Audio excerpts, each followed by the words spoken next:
এক ছিল সুন্দর এক একটা গরিব ভিডিও। মেয়ে। একদিন জঙ্গলে কাঠ কাটতে গিয়েছিল। হঠাৎ তার একমাত্র কুড়ালটা নদীতে পড়ে গেল। মেয়েটি নদীর ধারে বসে কাঁদতে লাগলো। নদী থেকে একটি সুন্দর জলপরী উঠে এসে জানতে চাইল, কি হয়েছে তোমার, কেন কাঁদছো? মেয়েটি কাঁদতে কাঁদতে বলল, আমার কুড়ালটা এই নদীতে পড়ে গেছে। জলপরী প্রথমে সোনার কুড়াল, তারপর রূপার কুড়াল নিয়ে এলো। মেয়েটি সততার সঙ্গে বলল, না, এগুলো আমার কুড়াল নয়। শেষবারে জলপরী সত্যিকারের কাঠের কুড়াল এনে বলল, এটা কি তোমার কুড়াল? মেয়েটি খুশিতে আত্মহারা হয়ে বলল, হ্যাঁ, এটাই আমার কুড়াল। মেয়েটির সততা আর সরলতায় জলপরী মুগ্ধ হয়ে গেল।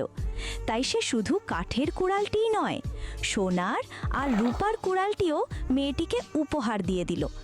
আর আপনি যদি এরকম সুন্দর সুন্দর ভিডিও দেখতে চান,